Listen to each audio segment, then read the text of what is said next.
Subscribe कीजिए हमारे YouTube channel Islamic world को और इस बेल आइकन को दबाना ना भूलिए हर रोज नया इस्लामिक वीडियो देखने के लिए। शुक्रिया। दोस्तों, इस वक्त एक बहुत बड़ी खबर सोशल मीडिया पर वायरल हो रही है जिसे आपने भी जरूर देखा या सुना होगा, और वो खबर है यमन की जेल में बंद एक भारतीय हिंदू नर्स निमिषा प्रिया की, जिसे यमन में मौत की सजा सुना दी गई थी, यानी कि जिसका अभी 2 दिन पहले ही सर कलम होना था। लेकिन आखिर में उसके साथ हुआ कुरान पाक का ऐसा मौजज़ा कि जिसकी वजह से निमिषा प्रिया की जिंदगी बच गई। आज के इस वीडियो में हम आपको निमिषा प्रिया की पूरी सच्चाई बताने वाले हैं, जैसे कि निमिषा यमन में कब और कैसे पहुंची, और फिर वहां पर जाकर उसके साथ में ऐसा क्या हुआ कि जिसकी वजह से उसे एक यमन के नागरिक की हत्या करनी पड़ी, और फिर किस तरह से उसे गिरफ्तार किया गया, और फिर कैसे उसे मौत की सजा सुनाई गई। और यही नहीं, आखिर में कुरान पाक का ऐसा क्या मौजज़ा हुआ कि जिसकी वजह से एक हिंदू औरत की जान बच गई। जानकर यकीनन आप भी हैरान रह जाओगे। इसलिए आज का यह वीडियो आप सभी के लिए बहुत खास है, आप इसको आखिर तक जरूर देखें। और सबसे पहले, अगर आप भी कुरान पाक को दुनिया का सबसे बड़ा मौजज़ा मानती हो तो कुरान पाक की मोहब्बत में आप इस वीडियो को दिल से एक लाइक जरूर कर दें, और मेहरबानी करके इसे शेयर भी कर दें ताकि और भी लोगों के पास में यह वीडियो पहुंच जाए। तो चलिए दोस्तों, शुरू करते हैं। दोस्तों, यह कहानी है भारत की एक बेटी निमिषा प्रिया की और इसके गुनाह के बदले मिलने वाली मौत की सजा की। लेकिन यह कहानी सिर्फ गुनाह और कानून की ही नहीं है, बल्कि यह कहानी इंसानियत, माफ़ी और एक आसमानी किताब यानी कि अल्लाह ताला की मुकद्दस किताब कुरान पाक की ताकत की भी है। 37 साल की निमिषा प्रिया ने 2017 में यमन के एक नागरिक तलाल अब्दु मेहंदी की हत्या कर दी थी। इसके बाद निमिषा ने वहां से भागने की कोशिश भी की थी, लेकिन वो पकड़ी गई। इसके बाद 2018 में यमन की अदालत ने निमिषा को हत्या का दोषी ठहराया और फिर उसे मौत की सजा सुना दी। इसके बाद 2023 में यमन की सर्वोच्च अदालत ने भी इस फैसले को बरकरार रखा और फिर राष्ट्रपति से भी मौत की मंजूरी मिल चुकी थी। और यही नहीं, इस मामले पर भारत की सुप्रीम कोर्ट भी कुछ नहीं कर पा रही थी। इसलिए अब 2 दिन पहले निमिषा प्रिया का सर कलम होना था, लेकिन तभी कुरान पाक का ऐसा मौजज़ा हुआ कि जिसे देखकर दुनिया हिल गई। कुरान पाक की वजह से यमन की जेल में बंद निमिषा प्रिया की जिंदगी बच गई। याद रखें, निमिषा प्रिया ना ही कोई आतंकवादी थी और ना ही कोई नशा बेचने वाली औरत थी, बल्कि यह तो केरला की रहने वाली एक साधारण सी लड़की थी जो पैसा कमाने के लिए खाड़ी देश में गई थी।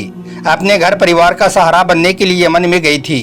याद रखें, निमिषा प्रिया पेशे से एक नर्स थी और यह 2008 में पहली बार यमन में पहुंची थी, और फिर वहां पर जाकर इसने अस्पतालों में नर्स का काम करना शुरू भी कर दिया था।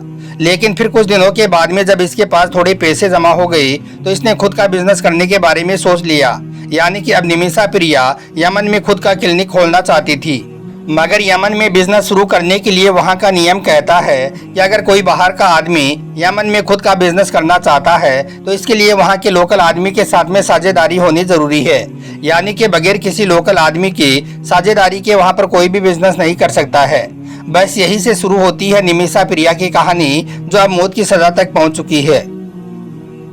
दोस्तों, उस वक्त यानी कि 2014 में निमिषा प्रिया की मुलाकात हुई यमन के एक नागरिक से जिसका नाम तलाल अब्दु मेहंदी था। निमिषा ने उसके साथ बिजनेस करने के बारे में बात की और फिर दोनों में साझेदारी हो गई। इसके बाद निमिषा ने अपना क्लिनिक खोल लिया।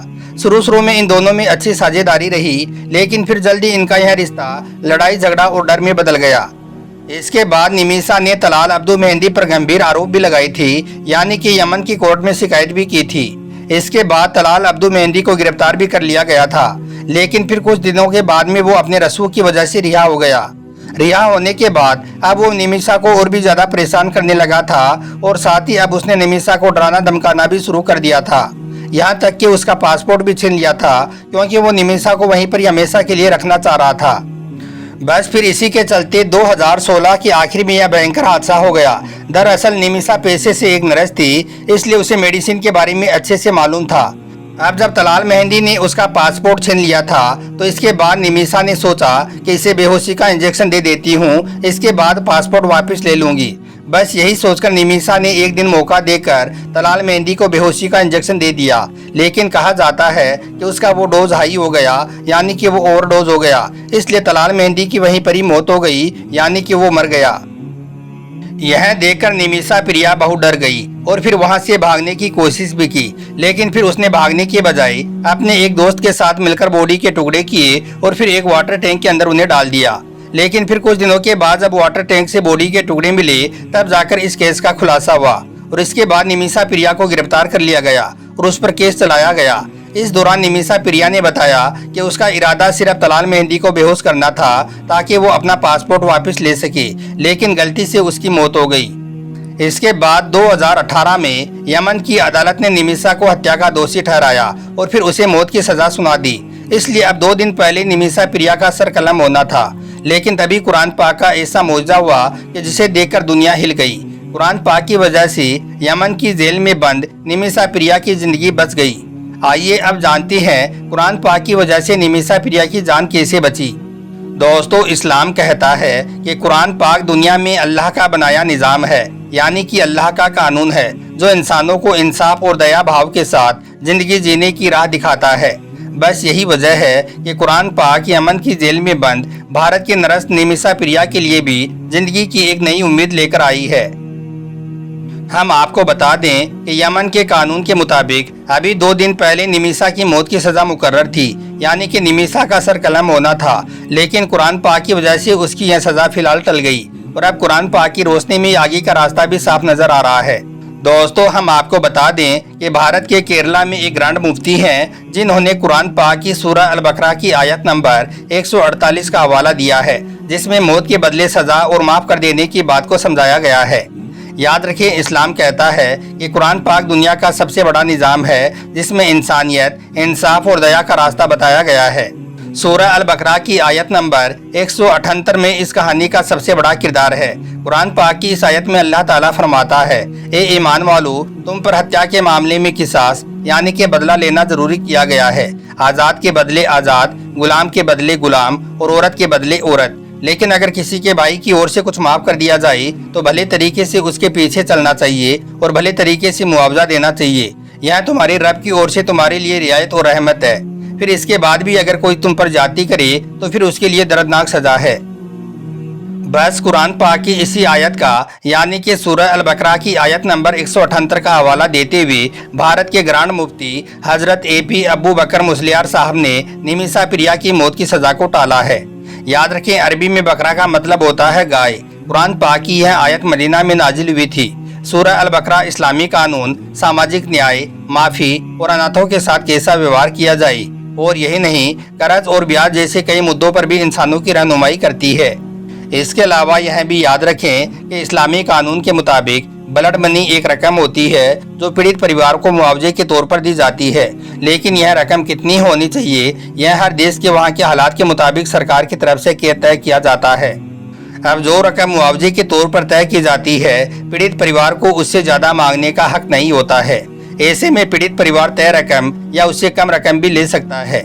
इसके साथ ही इसमें सरकार की जिम्मेदारी यह भी होती है कि वो उसे पूरी तरह से अपनी निगरानी में रखे कि कातिल या उसके परिवार वालों की तरफ से मकतूल या मरने वाले के परिवार पर किसी भी तरह का कोई दबाव न डाला जाए। वहीं मुआवजे की रकम मिलने के बाद पीड़ित परिवार वालों के वकील को कोर्ट में यह जानकारी देनी होती है कि उन्होंने ब्लड मनी यानी कि मुआवजे की रकम ले ली है। इसके बाद कोर्ट मुजरिम को रिहा करने का ऑर्डर जारी कर देता है।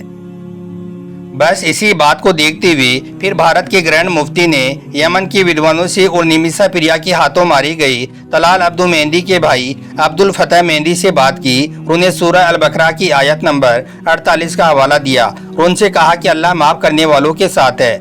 इसके साथ ही ग्रांड मुफ्ती ने निमिषा की बेटी और उसके परिवार की गरीबी का भी जिक्र करते हुए मेहंदी परिवार को मनाने की कोशिश की और उनसे कहा कि अल्लाह रहम करने वालों को और किसी पर दया करने वालों को पसंद फरमाता है और कुरान पाक की यह आयत इस बात का गवाह है।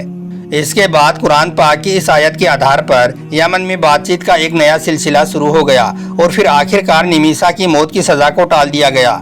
इसके बाद जस्टिस विक्रम नाथ और जस्टिस संदीप मेहंदा की बेंच के सामने भारत सरकार ने बताया कि निमिषा की मौत की सजा को टाल दिया गया है और अब उसकी रिहाई के लिए राजनयिक प्रयास जारी है।